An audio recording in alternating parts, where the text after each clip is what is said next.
শুরু হচ্ছে গভীর রাতের গোপন কথা। আজকের গল্প পলাশবন।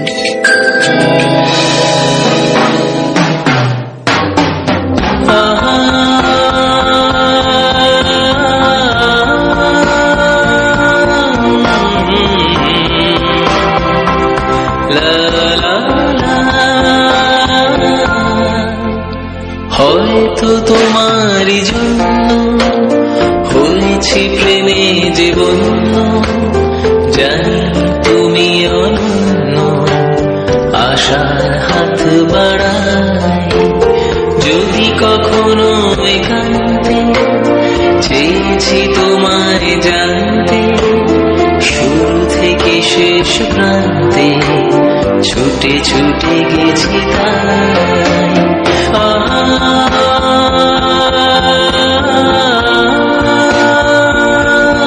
আমি পলাশ সেন, হরিশ মুখার্জি রোডে মামা বাড়িতে বড় হয়ে ওঠা। তেতলা মামা বাড়িতে দাদা বৌদি মামা মামি এদের সবাইকে নিয়ে একেবারে ভরপুর সংসার।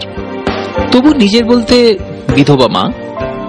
আর চিলেকোঠার ঘরে আমার 6x4 খাট, কুলবালিশ আর আমার কবিতার খাতা। আমার জন্ম 1963-তে কামারহাটির এক অত্যন্ত গ্রামে। কিন্তু আমার জন্মের কিছুদিন পর আমার বাবার মৃত্যু হয়। সেই থেকেই আমি আর আমার মা আমার মামার বাড়িতে। ভাই বোন বন্ধু বান্ধব সবাই বলতো আমি নাকি আমার সময়ের অনেক পরে জন্মেছি, এই সমাজে নাকি এত সরল হলে চলে না। কিন্তু শহরের ভিড় ভাট্টা হইচই আমাকে কখনোই আকর্ষণ করেনি। তার চেয়ে গ্রামের সবুজ ঘাস, নীল নদী আমার সব সময় টেনেছে। আমার গ্র্যাজুয়েশন আর আমার মায়ের চলে যাওয়া অনেকটা একই সময়, 1983। তাই হরিশ মুখার্জি রোডের ওই তেতলা বাড়িটাতে আর মন টিকছিল না। সেই জন্য রেলের চাকরি নিয়ে চলে এলাম মাথাভুরু পুরুলিয়ায়। স্টেশনের কাছেই একটা কোয়ার্টারে আমার থাকার ব্যবস্থা হয়েছিল। তখন শীতটা খুব একটা জাঁকিয়ে পড়েনি। স্টেশন থেকে আমার কোয়ার্টারে যাওয়ার রাস্তায় একটা বড় মাঠ পড়তো, লম্বা লম্বা পলাশ গাছে ভর্তি। জায়গাটা বেশ নিরিবিলি, খুব একটা কখনো কাউকে দেখিনি ওখানে। দুপুরবেলা ডিউটি সেরে ফেরার সময় আমি প্রায় সাইকেল নিয়ে ওই মাঠে পলাশ গাছের নিচে বসে সময় কাটাতাম। গল্পের বই পড়া, কবিতা লেখা, পলাশ গাছ, রাঙামাটি, পেছনে অযোধ্যা পাহাড় সব মিলিয়ে যেন আমাকে লিখতে প্রেরণা দিত। এরকমই একদিন আমি ডিউটি সেরে সাইকেল নিয়ে পলাশ বনে ঢুকছি।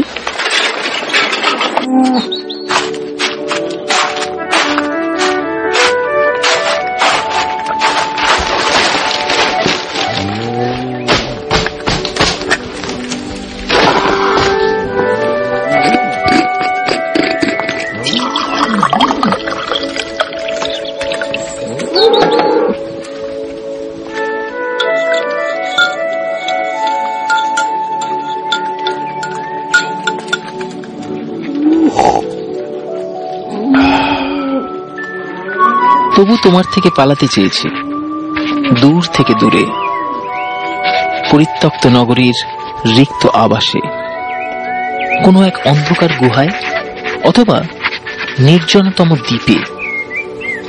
ভুলে যেতে চেয়েছি বর্ণমালা, সভ্যতার ইতিহাস। তুমি আছো তাই দূর থেকে আরো দূরে ভ্রমণের এই স্বাদ আমাকে জ্বালিয়ে মেরেছে। বহুদিনের এত পাওয়া, তুমি আছো।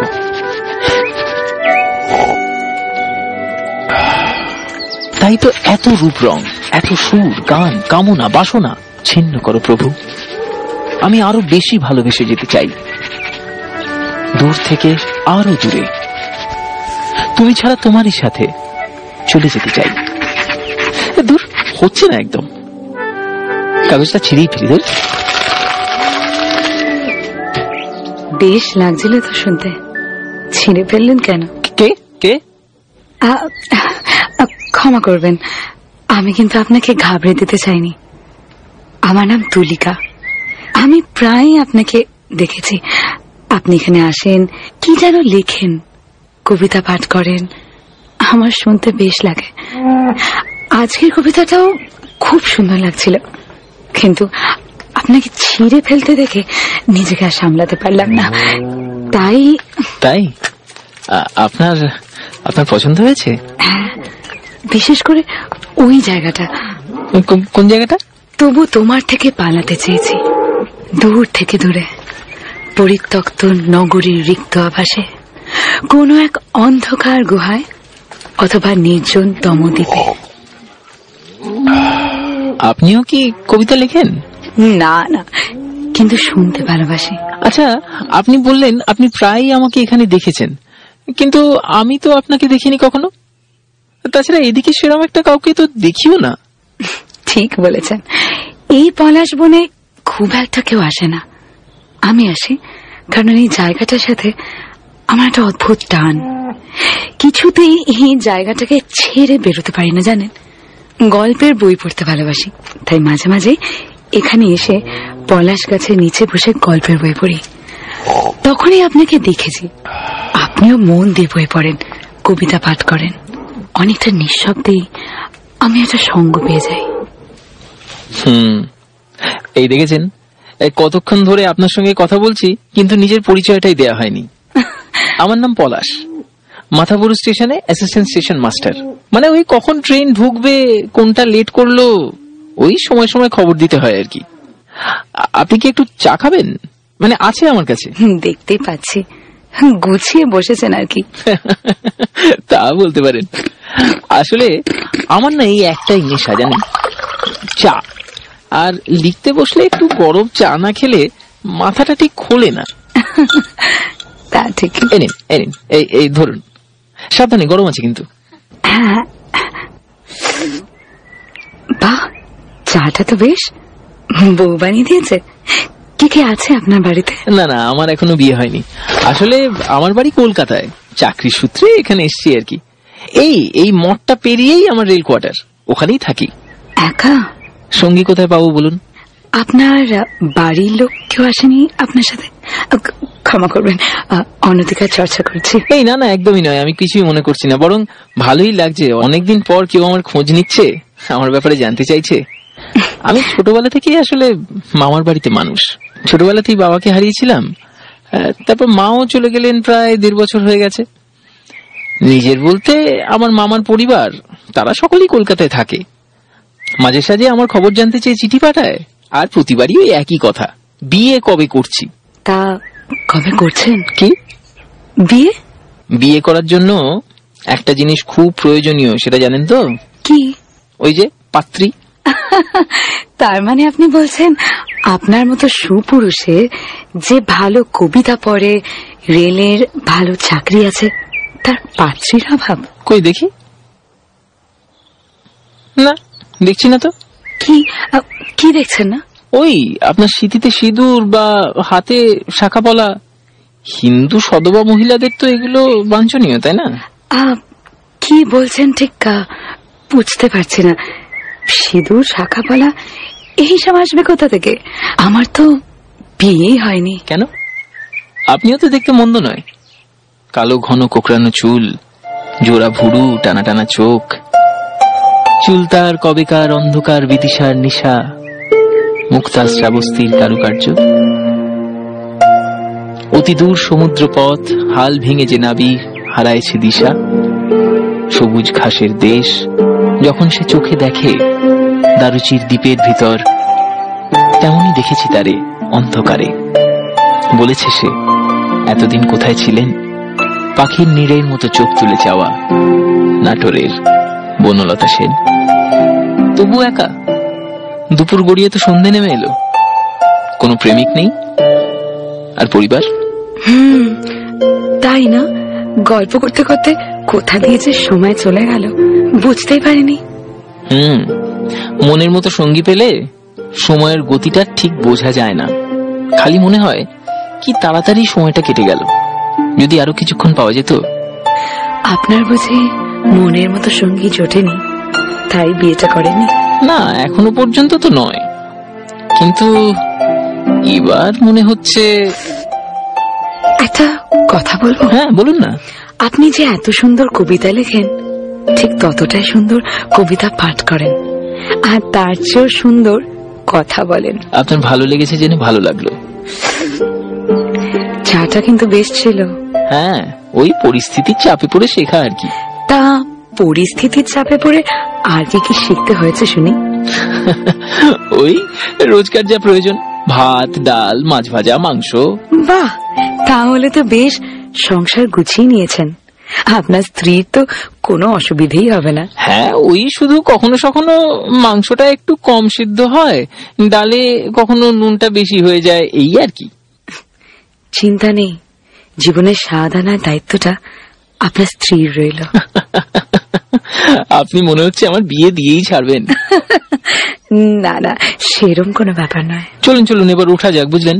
এরপরে এখন যাও বা রাস্তায় 2-3টে লোক দেখা যাচ্ছে, তাও দেখা যাবে না। হ্যাঁ, চলুন ওঠা যাক। চলুন আপনাকে একটু এগিয়ে দিয়ে আসি। না না, তার কোনো প্রয়োজন নেই। আমার ঠিকানা একেবারে আপনার উল্টো দিকে। আমি ঠিক চলে যেতে পারবো, আপনাকে আর কষ্ট করতে হবে না। না না, কষ্টের কি আছে? কি বা আমার জন্য বাড়িতে অপেক্ষা করছে, একটু দেরি হলে কিছু হবে না। আপনাকে একা ছেড়ে দিতে মন চাইছে না আসলে। চলুন না একটু এগিয়ে দিই। না না, বলছি তো কোনো দরকার নেই। আমার অভ্যেস আছে, আমি একাই চলে যেতে পারবো। আসছি, আবার দেখা হবে। আচ্ছা ঠিক আছে, এই সাবধানে যাবেন কিন্তু।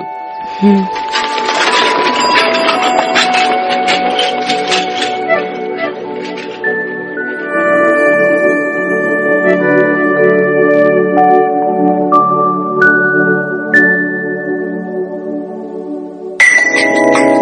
চলছে গভীর রাতের গোপন কথা।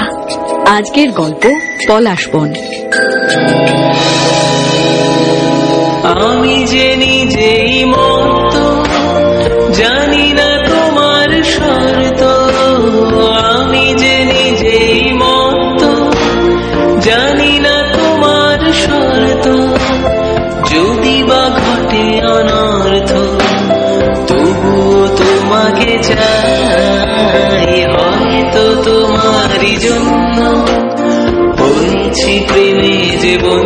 হয়তো কেন, তুলিকার জন্য। সেদিন দুপুরে পলাশবনে ফিরে আসার কারণ শুধুই একান্তে বসে বই পড়া বা কবিতা লেখা ছিল না। তুলিকাকে আরো একবার দেখার ইচ্ছে ছিল, ওকে আরো একবার দেখা, ওকে স্পর্শ করতে চাওয়ার ইচ্ছেটা যেন কিছুতেই অস্বীকার করতে পারছিলাম না। একটা অদ্ভুত আকর্ষণ, টান, একটা মায়া ছিল ওর মধ্যে। ওর হঠাৎ করে চলে যাওয়াটা সেদিন যেন কেমন একটা মনের ভেতরে ঝড় তুলে চলে গিয়েছিল। তাই ওকে আরো একবার দেখার লোভেই আজ আবার পলাশবনে ঢুকলাম।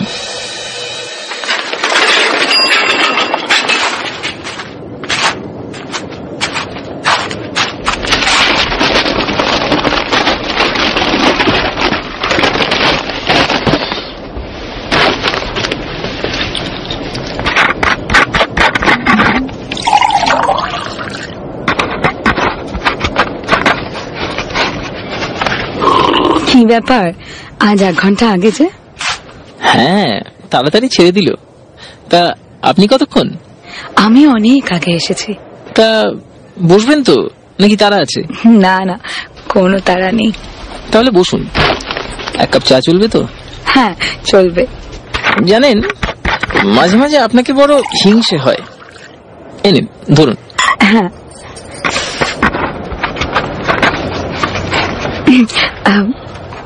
হিংসে? আমাকে কেন?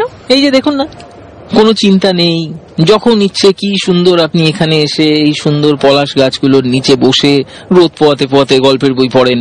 আমিও যদি আপনার মতন যখন ইচ্ছে তখন পলাশ গাছের নিচে বসে গল্পের বই পড়তে পারতাম। পড়লেই পারেন, আপনাকে কি কেউ ধরে রেখেছে নাকি? অতই সোজা বুঝি?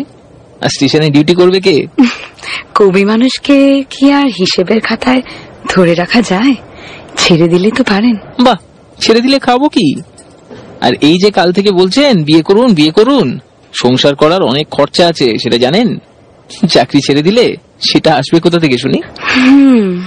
বুঝলাম, রোজগার জরুরি বুঝলাম, কিন্তু ছুটিও তো নিতে পারেন। ছুটি? ছুটি নিয়ে যাব কই? কেন, এই পুরুলিয়ায় কি ঘোরার জায়গা কম আছে? আমি নিশ্চিত এতদিনে আপনি নিশ্চয়ই শুধু এই মাথা বুড়ো রেলের কটেজ, রেল স্টেশন আর এই পলাশবন ছাড়া কিছুই দেখেননি। আন্দাজটা খুব একটা ভুল করেননি। তো একা একা অচেনা জায়গা, একা একা যেতে কি কারোর ভালো লাগে? একা কে যেতে বলেছে? কাউকে সঙ্গে নিয়ে গেলেই তো পারেন। কাকে সঙ্গে নেব? এখানে চিনি বা কাকে? এক তো ওই স্টেশনের সহকর্মীরা, এবার তাদের মধ্যে একজন ক্লার্ক যে আধা সময় আফিমকে ঢোলে, আর একজন স্টেশন মাস্টার। এবার তারও তো সংসার আছে, তাই সংসার ছেড়ে আমায় নিয়ে ঘুরতে যাওয়ার কোনো প্রশ্নই নেই। আর রইলেন আপনি। কি যাবেন নাকি আমার সঙ্গে? আমি? এই ক্ষমা করবেন, কিরকম একটা অদ্ভুত প্রস্তাব দিয়ে ফেললাম আপনাকে। আপনি আমার সঙ্গে যেতে যাবেন কেন? আর তাছাড়া আপনার বাড়ি থেকেই বা ছাড়বে কেন একজন এরকম অজানা অচেনা লোকের সঙ্গে ঘুরতে যেতে দিতে? না না, সেরকম কোনো ব্যাপার নয়, যেতেই পারি। কি বলছেন? সত্যি? হ্যাঁ সত্যি। আর বাড়িতে কি বলবেন? কিছু বলারই দরকার নেই। মানে তারা চিন্তা করবে না? চিন্তা করার কেউ নেই। তার মানে? মানে আমিও আপনার মতো ছাড়া হাত পা, কোনো পিছু টান নেই। আপনার পরিবারে কেউ নেই? আপনি একা? আছে এক দাদা, সেও আসানসোলে চাকরি করে। সেই মাসে মাসে মানি অর্ডার পাঠায়, তাই দিয়ে আমার চলে যায়। আচ্ছা তাই? আমি ভাবলাম আসলে কাল আপনি বারবার আপনাকে এগিয়ে দিতে বারণ করছিলেন, তাই ভাবলাম বুঝি বাড়ির লোকজন কেউ দেখে ফেললে ঝামেলা হবে, তাই জন্য। না না, কোনো ঝামেলা নেই। আমি কিন্তু অনেকক্ষণ আপনি ঠিকঠাক করে যেতে পারছেন কিনা সেটার খেয়াল করছিলাম। একেই তখন সূর্য অস্ত যাচ্ছে, আকাশে আলো নেই বললেই চলে, তার উপর আপনি বাঁক নিতেই যে কোথাও উধাও হয়ে গেলেন টেরই পেলাম না। কই না তো, আমার বাড়ি ওই বাঁক নিয়ে সোজা রাস্তাটা ধরে। আলো কম ছিল তো, তাই বোধহয় আপনি ঠিক দেখতে পাননি। হবে হয়তো। তা একসাথে যখন ঘুরতে যাব, একে অপরের ব্যাপারে আর একটু জেনে নিলে ভালো হতো না? বলুন, কি জানতে চান? এই আপনার বাড়ি কোথায়, আপনি কি খেতে ভালোবাসেন, কি করতে ভালোবাসেন? বাড়ির ঠিকানাটাই কি ঘর? সে তো যেখানে ইচ্ছে চারটে দেওয়াল তুলে দিলেই বাড়ি হয়ে যায়। আসল ঘর তো সেখানে যেখানে মনের মানুষ থাকে, যেখানে বারবার ফিরে আসতে ইচ্ছা করে। ধরুন না, এই পলাশ বনটাই আমার বাড়ি, আমার ঘর, যেখানে বারবার মন ছুটে আসে। মেনে নিলাম। আর কি খেতে ভালোবাসি? চিংড়ি মাছের চপ। জানেন, আমার মা খুব ভালো চিংড়ি মাছের চপ বানাতো। আমার দাদা আর আমার মধ্যে তো লড়াই বেঁধে যেত, কে কটা চপ খাবে। আর কি করতে ভালোবাসি? ছবি আঁকতে আর আপনার কবিতা শুনতে, কখনো ধরা দিয়ে, কখনো বা আড়াল থেকে। ধন্যবাদ, কিন্তু এখন তো পরিচয় হয়ে গেছে, এখন আর আড়াল থেকে কবিতা শোনার দরকার নেই নিশ্চয়ই? না নেই। আচ্ছা, আমি তো নিজের ব্যাপারে এত কিছু বলে দিলাম, এবার আপনারটা শুনি। বলুন, কি জানতে চান? এই যে আপনি কি খেতে ভালোবাসেন, কবিতা লেখা ছাড়া আর কি করতে ভালোবাসেন? কি খেতে ভালোবাসি? মায়ের হাতে শুক্তো।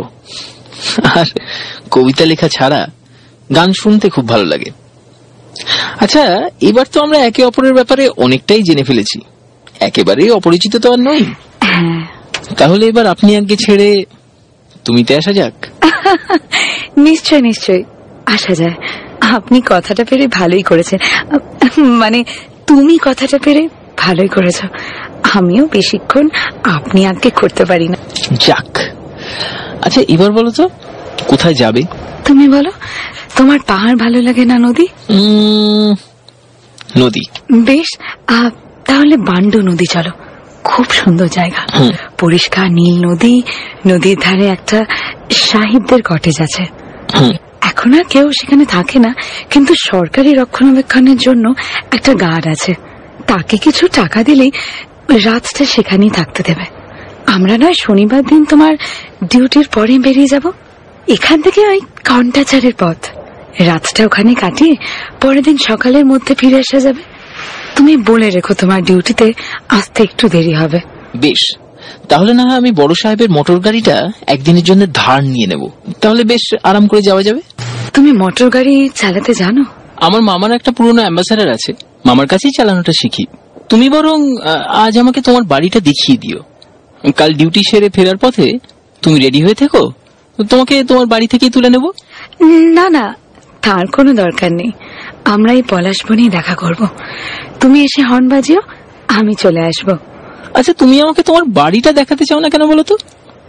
চিন্তা নেই, নিমন্ত্রণ ছাড়া খেতে চলে আসবো না। সে তুমি হাসতেই পারো। তাহলে ভয়টা কোথায়? ভয় নয়, লজ্জা। লজ্জা? কিসের লজ্জা? বাড়িতে নিজের কেউ না থাকলে কি আছে, প্রতিবেশীরা তো আছেন, যাদের নিজের ঘর ছেড়ে অন্যের ঘরে বেশি নজর থাকে। এটা তোমার কলকাতা শহর নয়, এটা আমাদের মাথাবুড়ো গ্রাম। প্রতিবেশীদের সবসময় অন্যের বাড়ির হাড়ির খবরেই বেশি ইন্টারেস্ট। যাই হোক, ঠিক আছে, তাহলে কাল 3টে নাগাদ দেখা হচ্ছে। তুমি তৈরি থেকো কিন্তু। চিন্তা নেই, আমি তোমার আগেই পৌঁছে যাব। তাহলে চলো আজ উঠি, সন্ধে হয়ে আসছে।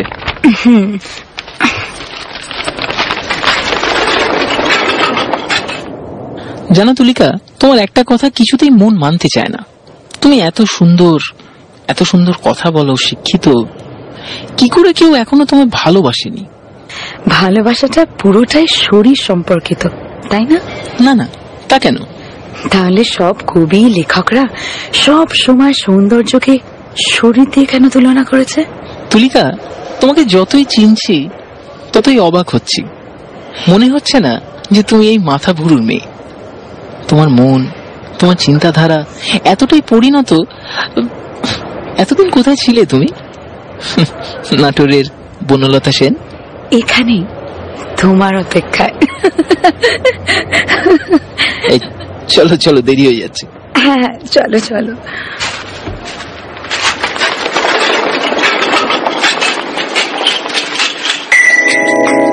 চলছে গভীর রাতের গোপন কথা। আজকের গল্প পলাশবন।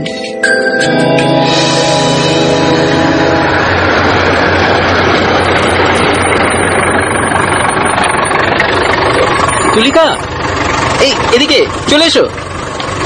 হ্যাঁ, আসছি। বাবা, তুমি তো পুরো আয়োজন করে নিয়ে এসছো দেখছি। নাও, তোমার ব্যাগটাকে পেছনে সিটে রেখে দাও। আর এত শাকসবজি কি হবে? রান্না হবে মশাই, কতদিন কাউকে রেঁধে খাওয়াইনি। কিন্তু তুমি যে বললে ওখানে গার্ড থাকে, সে কিছু খাবারের ব্যবস্থা করতে পারবে না? আহ, তুমি কি সব কথাই এখানে দাঁড়িয়ে দাঁড়িয়ে বলবে, নাকি গাড়িটাও চালাবে? হ্যাঁ, সে তো চালাবই। চলো।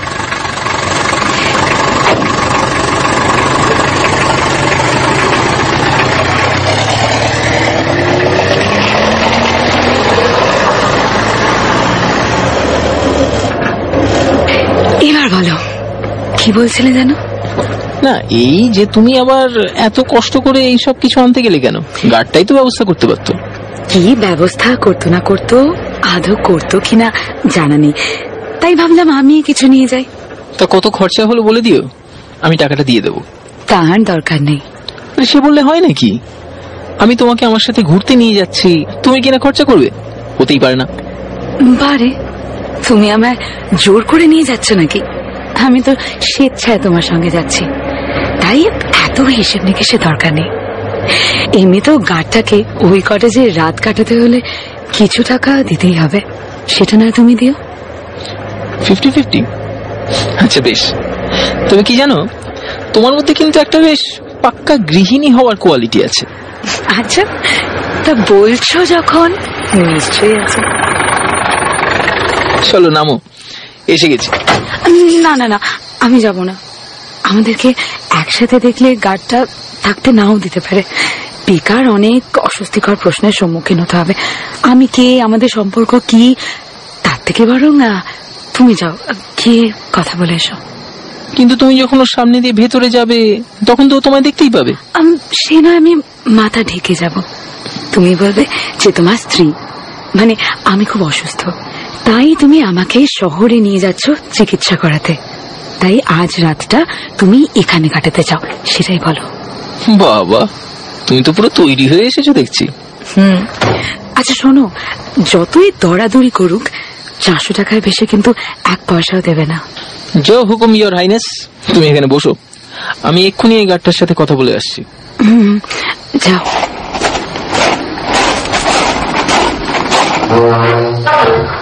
বাবা, অনেকদিন মনে হয় এই তল্লাটি কেউ আসেনি। कौन कौन है वहाँ? आगे हम है। क्या चाहिए तुम्हें? जी मेरा नाम पलाश है, पलाश सेन। आज रात के लिए यहाँ पे रहना चाहता है। नहीं नहीं, ये यहाँ कोई नहीं रह सकता, ये गवर्नमेंट बंगलो है। मुझे पता है गार्डा, बोलছিলাম যে मेरा औरत बहुत बीमार है, शहर ले जा रहा है इलाज के लिए। सिर्फ आज की रात यहाँ पे रुकेगा, कल सकाले ना निकल जाएगा। औरत बीमार है? हैं? कहाँ है तुम्हारी औरत? तो गाड़ी में। गाड़ी में? चलो हम देखेगा। जरूर चलिए। पहले कितना देगा? अभी मेरे पास तो पॉकेटे सिर्फ 400 रुपया है। ठीक है चलेगा, पर अंदर खाने का कुछ नहीं है और एक ही कमरा खोल के देगा और रात को ज्यादा शोर भी नहीं चाहिए। अच्छा ठीक है, बिल्कुल नहीं शोर करेगा। अब एक बार देख लीजिए। हाँ चलो। जा लोडशेडिंग हो गल। हाँ ठीक है, घबराओ नहीं, यहाँ तो बत्ती आती जाती रहती है, हम आपको बत्ती दे देंगे। अच्छा ठीक है, चलिए आप देख लीजिए। अभी चल के क्या फायदा, इतने अंधेरे में क्या दिखेगा? जाओ तुम अपनी पत्नी को अंदर ले आओ, हम तुम्हारे घर में बत्ती दे देता है। अनेक धन्यवाद गार्डा। यहाँ पे कोई आता नहीं? काफी अंधेरा हो गया? नहीं, 2-2.5 साल पहले एक पेंटर बाबू आए थे अपनी बीवी के साथ।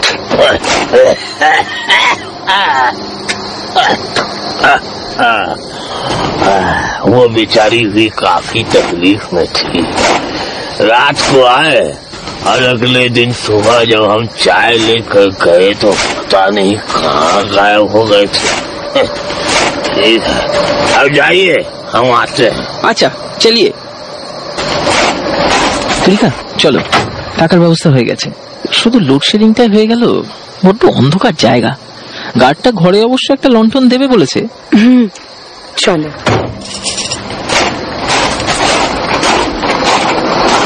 ও হ্যাঁ, আরেকটা কথা, এই ঘর কিন্তু একটাই। আমার সঙ্গে এক ঘরে রাত কাটাতে তোমার অসুবিধা নেই তো?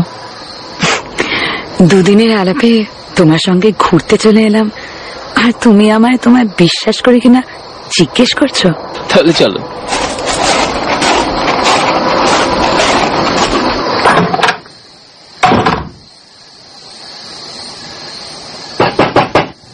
अंदर आ जाइए गड्ढा। ये रही एक और बत्ती, रसोई उधर है। देखिए, कुछ दाल चावल बना लीजिए आज रात के लिए। हाँ जरूर शुक्रिया, मदद करने के लिए अनेक धन्यवाद, शुक्रिया। आपकी लुगाई नहीं दिखाई दे रही है। जी वो एक हाथ मुख धोने के लिए ভেতরে अंदर गया है। বলছিলাম যে এত লম্বা সফর करके आया तो ताई थोड़ा सा हाफी माने थक गया है। ठीक है, हम थोड़ा गर्म पानी और रख देते हैं वरना सर्दी लग जाएगी। वहाँ काफी ठंड है। हाँ वही वो বোঝে নি তো আর কি, মানে ধন্যবাদ, শুক্রিয়া। এই যে তোমার হয়ে গেছে, গার্ড বললো একটু গরম জল দিয়ে যাবে, বাইরে ঠান্ডাটা বেশ জাঁকিয়েই পড়েছে। কিন্তু আমার দরকার নেই, তুমি বরং গরম জল দিয়ে হাত মুখটা ধুয়ে নাও, আমি রান্নাটা চাপিয়ে দিই, নয়তো খেতে দেরি হয়ে যাবে। কি অমন করে কি দেখছো? দেখতে পাচ্ছি, দাঁড়াও, হেরিকেনের আলোটা আর একটু বাড়িয়ে দিই। বাহ, ভেজা চুলে বেশ দেখাচ্ছে তো তোমাকে। আমার কোনো কবিতা মনে পড়ছে বুঝি? না, শুধুই একটা কল্পনা, যেটা এর আগে 1000 বার নিজের চিলেকোঠার ঘরে বসে ভেবেছি। সেই সন্ধেবেলা ভিজে চুলে আমার ঘরে এসে দাঁড়াবে, সন্ধ্যা প্রদীপ জ্বালবে, ধূপের গন্ধে ঘরটা মম করবে। কে এসে দাঁড়াবে? আমি? শুধু তুমি। হে মায়াবী, কি মায়ার বাঁধনে বেঁধেছ তুমি। আচ্ছা, এবার ছাড়ো আমাকে, আর গিয়ে মুখ হাত পা ধো, যাও। না, ছাড়বো না। এই যে তোমাকে জড়িয়ে ধরে দাঁড়িয়ে আছি, বেশ লাগছে। কিন্তু এইভাবে জড়িয়ে ধরে দাঁড়িয়ে থাকলেই হবে? হাত মুখটা তো ধুতে হবে নাকি? আর দেরি করলে কিন্তু এবার সত্যি ঠান্ডা লেগে যাবে। কিন্তু তার আগে আমার একটা জিনিস চাই তোমার কাছে। কি হলো? তোমার বিদ্যুৎ চমকালে ভয় করে? এই দেখো, দূর বোকামে, কিন্তু ভয় পাওয়ার কি আছে? দেখো আমাকে কেমন করে চাপটে ধরে আছে। যদিও সেটা আমার মন্দ লাগছে না, কিন্তু তোমার খালি বদমাইশি। চাপ বাবা, চাপটে তুমি আমায় ধরলে আর বদমাইশি আমি করলাম। আচ্ছা আচ্ছা ঠিক আছে, একবারের দিকে দেখো, তাকাও আমার দিকে। কি? ওগো কাজল নয়না হরিণী।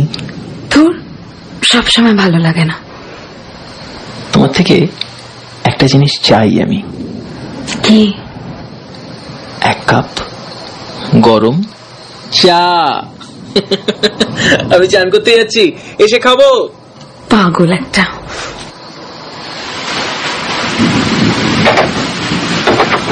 বাবা, বেশ বৃষ্টি নেমে গেল তো। এই গাড়টা আর গরম জল দিয়ে গেল না, তাই না? দাঁড়াও তো দেখি বেটা কোথায় গেল। এই দাঁড়াও দাঁড়াও, কোথাও যেতে হবে না। এত বৃষ্টি শুরু হয়ে গেছে দেখে আমি ওকে আসতে বারণ করেছি। তাছাড়া কাজ তো হয়ে গেছে। এই নাও ধরো তোমার এক কাপ গরম চা। ধন্যবাদ বাবা। আয়োজন তো বেশ বিরাট মনে হচ্ছে। তা কি কি হচ্ছে শুনি? বেশি কিছু নয়, গরম ভাত, সঙ্গে সর্ষে শিম, মুসুরির ডাল, লম্বা করে বেগুন ভাজা, কষা মাংস আর পোস্ত। পোস্ত? থ্যাংক ইউ তুলিকা। আজ কতদিন পর পোস্ত খাবো জানো? জানি তুমি খেতে ভালোবাসো, তাই তো বানাচ্ছি। জানো তুলিকা, মা যদি তোমাকে দেখতো না খুব খুশি হতো। কেন? আসলে তুমি পুরো মায়ের মতো, খুব গোছানো, আমার খেয়াল রাখো। আর আমায় দেখো, তখন থেকে গরম চায়ের কাপ হাতে নিয়ে দাঁড়িয়ে আছি।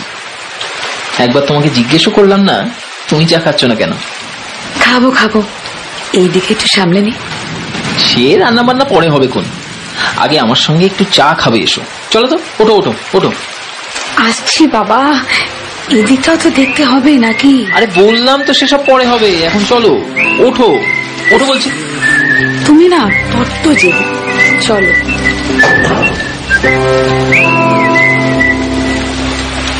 জানো পলাশ, আজ অনেক দিন পর সন্ধ্যেবেলা চায়ের সঙ্গে পেলাম। আমিও আজ খুব গান গাইতে ইচ্ছে করছে। গাও না তুলিকা, আমার জন্য গাও। पत्तों का है जिस्म जानम ये दिल जाने दो, पत्तों का है जिस्म। কি হলো তুলিকা? আরে ভয় কিসের, আমি আছি তো। দেখ তোমায় জড়িয়ে ধরে দাঁড়িয়ে আছি, তুমি কিচ্ছু হতে দেবো না। বিদ্যুৎ চমকালে আমার বড্ড ভয় হয় পলাশ। আচ্ছা ঠিক আছে, চল আমরা ঘরে যাই, চলো।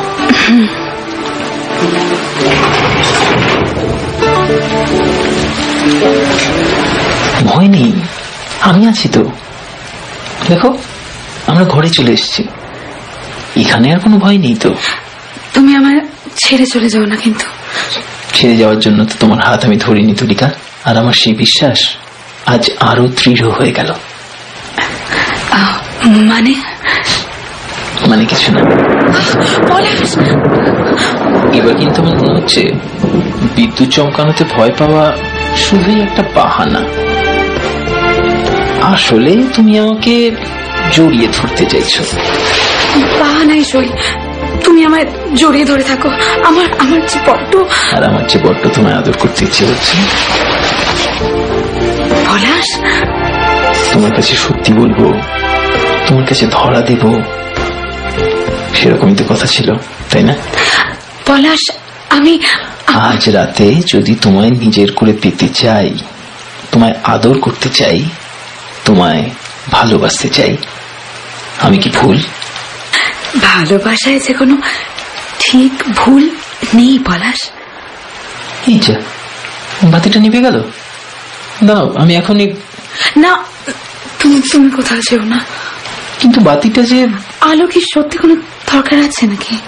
না, তা নেই, তবে তোমার আমায় বিশ্বাস হয়তো নিজের থেকে বেশি। ভয় করছে না তো? না। ও তুলিকা,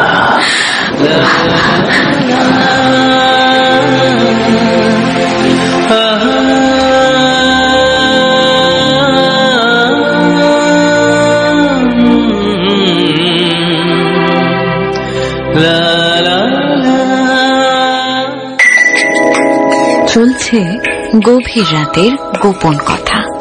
আজকের গল্প পলাশ বন।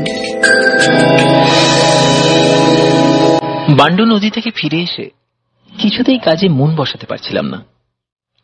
কোন রকমে কাজ সেরে ছুটে চলে এলাম পলাশ বনে। শরীর মন দুটোই চঞ্চল।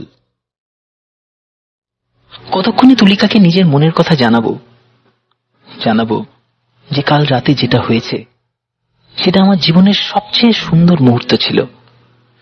তুলিকাকে জানাবো যে আমি ওকে কতটা ভালোবাসি, যে আমি ওকে বিয়ে করতে চাই। সেই ভাবতে ভাবতে আমাদের সেই পছন্দের পলাশ গাছের তলায় বসে চায়ের কাপে চুমুক দিচ্ছি আর ভাবছি, এই বুঝি পেছন থেকে তুলিকা এসে বলবে, কি ব্যাপার, একা একাই চা খাবে, আমাকে এক কাপ স্বাদ দেও না। কিন্তু সেদিন এরকম কিছুই হলো না। সেদিন কেন? তারপর 7 দিন তুলিকার দেখা পেলাম না। প্রথমটা ভাবলাম বোধহয় শরীর টরীর খারাপ হয়েছে, তাই বোধহয় আসতে পারছে না।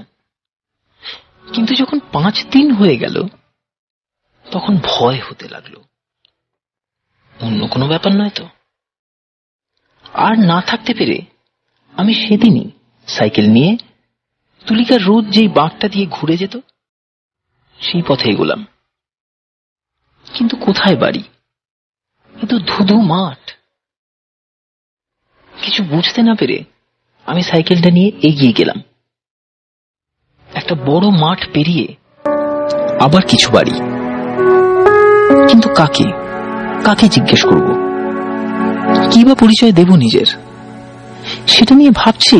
এমন সময় হঠাৎ, কি ব্যাপার, কাউকে খুঁজছেন? হ্যাঁ, মানে আমার এক বান্ধবী, অনেকদিন ওর কোনো খোঁজ খবর নেই তো, তাই ভাবলাম শরীর খারাপ হলো কিনা একটু খোঁজ নিই। বেশ তো, তা আপনার বান্ধবীর পুরো নাম কি? তুলিকা। তুলিকা? সেই নামে তো এখানে কেউ। হ্যাঁ, ওর এক দাদা আছে যে আসানসোলে কাজ করে। আসানসোলে?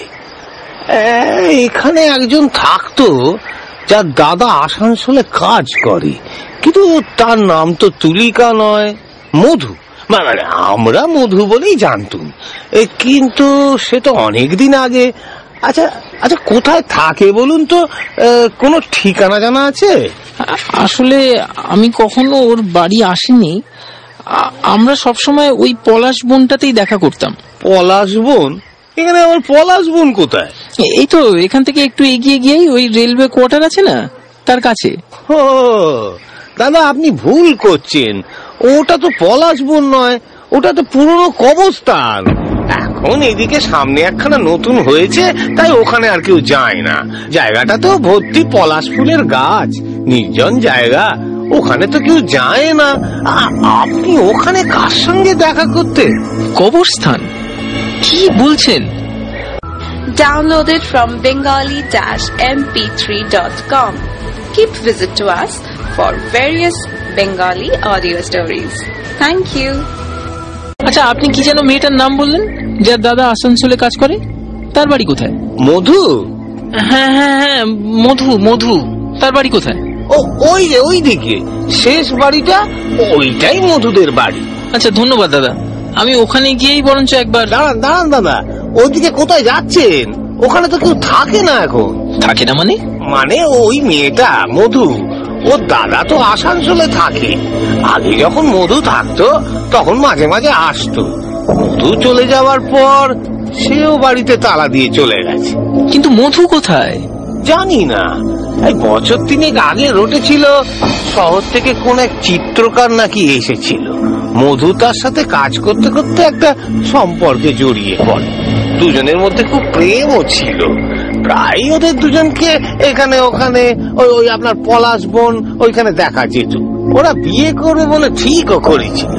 কিন্তু হঠাৎ তারপর গ্রামে একদিন ওই শহর থেকে ওই চিত্রকরের স্ত্রী আর তার 2 বছরের ছেলে এসে হাজির। সে কি চেঁচামেচি কেলেঙ্কারি। তারপর সেই চিত্রকরের স্ত্রী তার পুত্রকে নিয়ে শহরে ফিরে যায়। তারপর হঠাৎ একদিন মধু আর ওই চিত্রকর উধাও।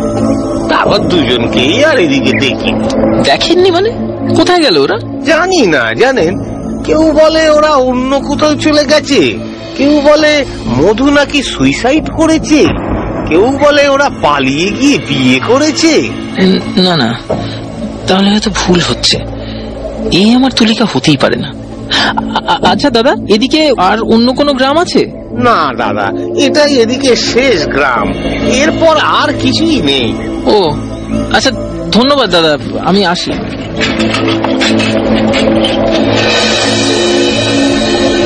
এই বলে আমি ওখান থেকে সাইকেল নিয়ে বেরিয়ে পড়ি। সারা রাস্তা এই ভাবতে ভাবতে আসি যে কি হলো ব্যাপারটা, কোথায় গেল তুলিকা, এই মধুজয় বা কে, কি হচ্ছে বুঝতে না পেরে কখন যে সাইকেল পলাশবনের দিকে নিয়ে নিয়েছি বুঝতেই পারিনি। পলাশবনে ঢুকতেই যাব এমন সময় সামনে একটা মোটর গাড়ির আলোয় হঠাৎ চোখটা হকচকিয়ে গেল। মনে হলো মনের ভেতরে যে অন্ধকারটা আস্তে আস্তে জমা হচ্ছে, মোটর গাড়ির প্রকাণ্ড আলোয় কেউ যেন আমায় সেই অন্ধকার থেকে টেনে বার করে আনছে। আমি সাইকেলটাকে দাঁড় করালাম। মোটর গাড়ি থেকে এক ভদ্রলোক নেমে এসে বললেন, কি ব্যাপার পলাশ, হঠাৎ করে এইদিকে এত রাত্রে তুমি কোথায় যাচ্ছ? ও স্যার, না না, আমি একজনকে খুঁজছি। তো খুঁজতে কবরস্থানে যাচ্ছ কেন? কারণ আমি তাকে লাস্ট এখানেই দেখেছিলাম যখন আমি তাকে এখানে ছেড়ে গিয়েছিলাম। স্যার, আমার মনে হচ্ছে সে কোনো বিপদে পড়েছে। কে বিপদে পড়েছে? স্যার, তুলিকা। কে তুলিকা? আমি যাকে ভালোবাসি, যার সঙ্গে বান্ডু নদীতে ঘুরতে গিয়েছিলাম, এই তো আপনার গাড়ি করেই। কিন্তু এখন তাকে আর খুঁজে পাচ্ছি না। আমার গাড়ি করে? আচ্ছা আচ্ছা আচ্ছা, মনোহর বলছিল বটে। কে মনোহর? আমার ড্রাইভার। সেদিন তোমায় এখানে দেখেছিল সকাল 7টা নাগাদ। আমায় বলেছিল বটে, কিন্তু আমি গা করি। কি কি বলেছিল মনোহর? দাঁড়া, मनोहर की जिज्ञेस करो। अरे मनोहर इधर आओ। जी साहब। अरे उस दिन साहब को क्या देखा वो बताओ। हाँ बताओ, क्या देखा? साहब उस दिन सुबह 7 बजे हम ड्यूटी पे जा रहा था तो मास्टर साहब की गाड़ी देख के हम रुक गया। देखा आप सब गाड़ी में आए, कब्रिस्तान के पास गाड़ी रोकी, दरवाजा खोला और हॉर्न बजाया। मन ही मन कुछ कहा, मानो जैसे किसी को पीछे से बुला के कुछ कहा हो। फिर दरवाजा बंद किया और चले गए। पहले मुझे लगा कोई शायद है आसपास, मगर आपके जाने के बाद भी देखा वहाँ कोई नहीं है। फिर वापस आके मैंने मास्टर साहब को बताया। हाँ मनोहर আমায় বলেছিল বটে, কিন্তু আমি আমল দিইনি। ভাবলাম ও চোখের ভুল বোধহয়। কিন্তু এটা কি করে হতে পারে স্যার? সেদিন সকাল 7টা নাগাদ আমি তুলিকাকে এখানেই ছাড়ি এবং ও যখন চলে যায় পেছন থেকে ওকে ডেকে বলি বিকেলবেলা আমার সঙ্গে দেখা করতে। আমার ওকে কিছু বলার ছিল। আমি ওকে ভালোবেসে ফেলেছি, ওকে বিয়ে করতে চাই, সেটা ওকে জানাতে চাইছিলাম। কিন্তু মনোহর কাউকেই দেখেনি মানে সেটা কি করে হতে পারে? আমি তো কিছুই বুঝতে পারছি না স্যার। साहब एक और बात है, मैंने आपको बहुत बार इस कब्रिस्तान में देखा है, मन ही मन अकेले में बात करते हुए, मगर कभी कुछ कहा नहीं। क्या? साहब कब्रिस्तान में अकेले घूमना अच्छी बात नहीं है, इसीलिए तो यहाँ कोई नहीं आता। আমি একা ঘুরি না স্যার, আপনি আমায় বিশ্বাস করুন। আমি এখানে তুলিকার সাথে দেখা করতাম, আর সেদিনও আমি তুলিকাকে এইখানেই ছেড়ে গাড়িটা আপনার বাড়ি নিয়ে গেছিলাম। এতদিন তো আমি জানতামই না যে এটা কবরস্থান। আচ্ছা পলাশ, তুমি এই তুলিকা মেয়েটির বাড়ি চেনো না? সেখানে গিয়ে একবার খোঁজ নিলেই তো পারো। না স্যার, আমি ওর বাড়ি চিনি না। আমরা সবসময় এই পলাশবনি দেখা করতাম। मगर सर मैंने आपको जब भी यहाँ देखा है अकेले ही देखा है। এই হতে পারে না, এটা এটা এটা কিছুতেই হতে পারে না। এই বলে আমি সাইকেল নিয়ে ওখান থেকে বেরিয়ে পড়ি। আমাকে সত্যিটা জানতেই হবে। সেই রাতেই আমি সাইকেল নিয়ে বান্ডু নদীর ওই কটেজে যাই।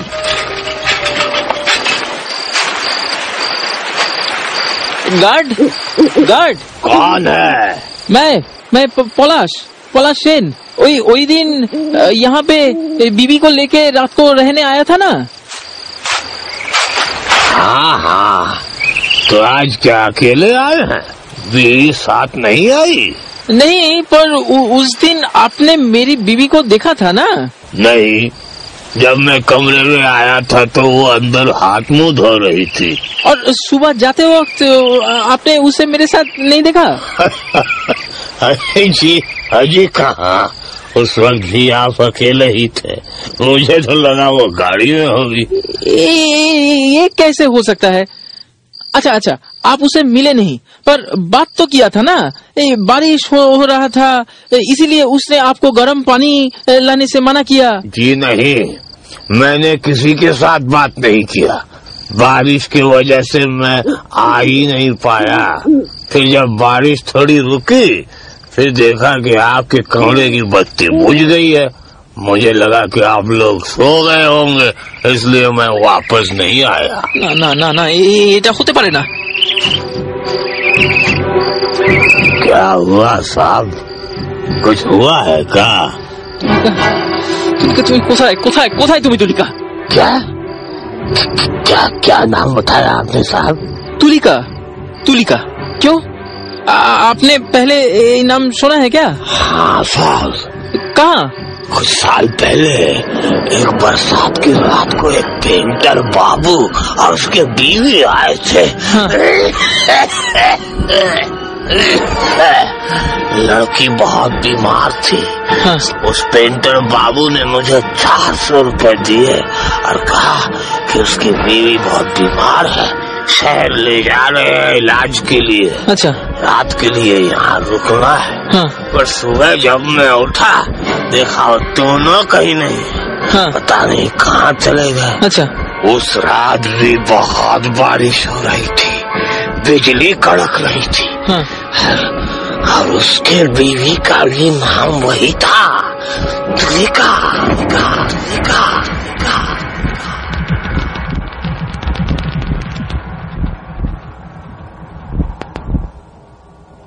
আমি সেই রাতেই কলকাতায় ফিরে আসি। ধুম জ্বর, 1 মাস বিছানায় ছিলাম, কিন্তু প্রতিদিন মনে হতো মাথা ভুরুতে আমার সাথে যা হয়েছিল সেটা কি পুরোটাই আমাদের কল্পনা, নাকি মনে হতো আমাদের ভালোবাসা, আমাদের অনুভূতিগুলো সেগুলো তো মিথ্যে ছিল না। তাহলে কেন তুলিকা আমার সাথে? তুমি কি আর কখনো তুলিকার কোনো সংবাদ পাওনি? আমার কলকাতা ফিরে আসা 3 মাস পর, তখন আমি কলকাতায় ট্রান্সফার নিয়ে নিয়েছি। হঠাৎ আমার নামে একটা চিঠি আসে। পলাশ সেন? হ্যাঁ, আমি পলাশ সেন। আপনার নামে চিঠি আছে, এখানে সই করুন। কিন্তু এখানে তো কোনো ঠিকানা লেখা নেই। কথাটা বলা শেষ করেই দেখি পোস্টম্যান চলে গেছে। ঘরে ফিরে খামটা খুলে দেখি ভেতরে একটা দোমড়ানো মোচড়ানো পাতা কেউ যেন খুব সামনে রেখেছিল। খুলে দেখি আমার সেই ছিঁড়ে ফেলা কবিতা। যেদিন প্রথম তুলিকার সঙ্গে দেখা হয়, কলকাতায় ফিরে আসার সময় আমি কিছুই নিয়ে আসতে পারিনি। আমার কবিতার খাতাও মাথা ভুরুতেই ফেলে এসেছিলাম। কবিতাটা দেখে মনে হলো কেউ যেন এতদিন খুব যত্ন করে রেখেছিল সেটাকে। আর এই কবিতাটার কথা তুলিকা ছাড়া আর কেউ জানতো না।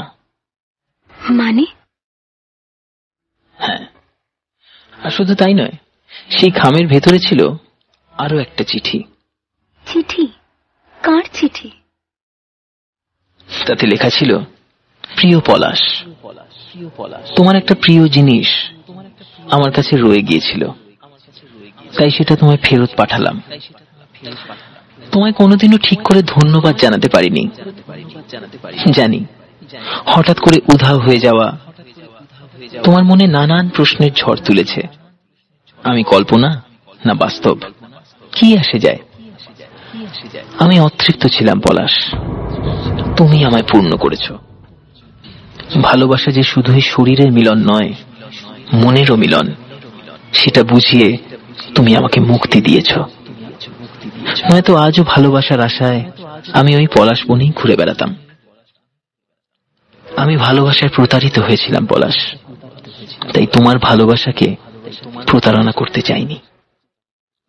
আমি যাকে ভালোবেসেছিলাম সে আমাকে নতুন জীবনের স্বপ্ন দেখিয়ে ওই পলাশ বনেই মেরে পুঁতে রেখে গিয়েছিল। বহু বছর ধরে মুক্তির আশায় আমি ওখানেই ঘুরছিলাম। তোমার ভালোবাসায় আজ আমি মুক্ত। জীবিত অবস্থায় নাই বা পেলাম, কিন্তু তোমার সত্যি ভালোবাসায় আজ আমি মুক্ত। আমায় মনে রাখতে বলবো না, দুঃস্বপ্ন ভেবে ভুলে যেতেও বলবো না। শুধু নিজের খেয়ালে আমায় বাঁচিয়ে রেখো তোমার নতুন সুস্থ জীবনের কামনায়। মথু, তোমার তুলিকা, তুলিকা, তুলিকা, তুলিকা, তুলিকা। তোমার প্রথম কবিতার বইটা বুঝি তাকেই উৎসর্গ করেছ? হ্যাঁ। আচ্ছা, তুমি কি এখনো তাকে ভালোবাসো? জানি না। আর আমাকে? তুমি আমার বিশ্বাস বনলতা, তুমি আমার সাহস, আমার জীবন সঙ্গিনী। তাই তো তোমার সাথে নতুন জীবন শুরু করার আগে আমি আমার জীবনের সবচেয়ে বড় সত্যিটা তোমাকে জানালাম। এই, তোমার পুরোটা শুনে ভয় করছে না তো? একেবারে না। সে তোমায় সত্যি ভালোবেসেছিল, আর ভালোবাসায় কেউ কখনো কারোর ক্ষতি করে না, তাই ভয় কিসের? দেখেছ, সকাল হয়ে এলো প্রায়। এবার সারা রাত নিজের ভালোবাসার কথা শোনালে, এবার আমাকে একটু ভালোবাসবে না? তাই আমার নতুন বউয়ের অভিমান হয়েছে বুঝি? না, হিংসে। তুমি আমাকেও এতটা ভালোবাসতে পারবে কিনা দেখাবো তোমায় কতটা ভালোবাসতে পারি। তোমায় যে আমি আরো আরো বেশি ভালোবাসবো। আমায় ছেড়ে কোথাও যেতে দেবো না। তোমায় ছেড়ে কোথাও যাবো না। সারা জীবন শুধু তোমারই থাকবো। সত্যি তো? সত্যি, সত্যি, সত্যি। আমি যে দুরন্ত, দু চোখে অনন্ত, ঝড়ের দিগন্ত জুড়ে স্বপ্ন ছড়ায়। তুমি তো বলনি মন্দ, তবে কেন প্রতিবন্ধ? রেখো না মনের দ্বন্দ্ব, সব ছেড়ে চলো যাই। হয়তো তোমারই জন্য হয়েছি প্রেমে যে বন্য, জানি তুমি অন্য, আশার হাত বাড়া। শুনছিলে গভীর রাতের গোপন কথার আজকের গল্প পলাশ বন। গল্প দেবারতী। আবহ ও সাউন্ড ডিজাইন সায়ন্তন। পলাশের ভূমিকায় আরজে নীল, তুলিকার ভূমিকায় আরজে জিনিয়া, বনলতার ভূমিকায় দেবারতী, আর পার্শ্ব চরিত্রে আরজে শেখর আর সায়ন্তন। গভীর রাতের গোপন কথা কেমন লাগলো সেটা জানাতে লাইক করো আমাদের ফেসবুক পেজ